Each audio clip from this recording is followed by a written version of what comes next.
क्या आपने कभी सुना है कि भगवान जगन्नाथ ने स्वयं पुजारियों को डांट लगाई हो सिर्फ इसलिए कि एक गरीब भक्त की केले की छाल वाली माला मंदिर में स्वीकार नहीं की गई?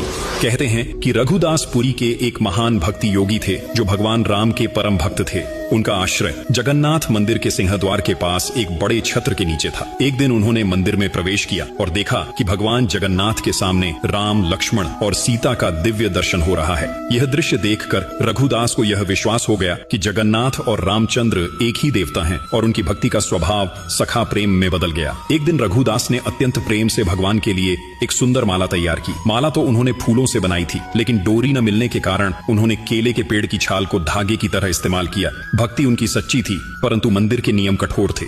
जब उन्होंने माला पुजारी को दी तो उसने तुरंत मना कर दिया, क्योंकि केले की छाल मंदिर में अपवित्र मानी जाती थी। यह सुनकर रघुदास का हृदय टूट गया। वह माला लेकर अकेले रोते हुए अपने आश्रय लौट गए। उस रात मंदिर के पुजारियों ने व्रत रखा। उम्मीद थी कि भगवान स्वयं कोई संकेत देंगे, और सच में रात के गहरे सन्नाटे में भगवान जगन्नाथ उनके सपने में प्रकट हुए। भगवान ने कठोर स्वर में कहा, तुमने रघुदास की माला ठुकराकर उसकी भक्ति का अपमान किया है। वह माला मेरे लिए सबसे प्रिय है, क्योंकि वह प्रेम से बनी थी, न कि नियमों से। वह इस समय घर में बैठा रो रहा है, भूखा प्यासा। जब तक उसकी माला मेरे गले में नहीं चढ़ाई जाती, तब तक मैं कोई पूजा स्वीकार नहीं करूंगा। सुबह होते ही पुजारी भागते हुए रघुदास के पास पहुंचे, उनके चरणों में गिरकर क्षमा मांगी और प्रेम पूर्वक माला मंदिर ले गए। जब वही माला जगन्नाथ के गले में अर्पित की गई, कहते हैं कि पूरे गर्भगृह में एक अद्भुत सुगंध और दिव्य प्रकाश फैल गया, मानो स्वयं भगवान ने अपनी प्रसन्नता प्रकट की हो। जगन्नाथ वही भगवान हैं जो सबसे पहले अपने छोटे भक्त मित्र के आंसू पोंछते हैं। इसलिए कमेंट में जरूर लिखना, जय जगन्नाथ।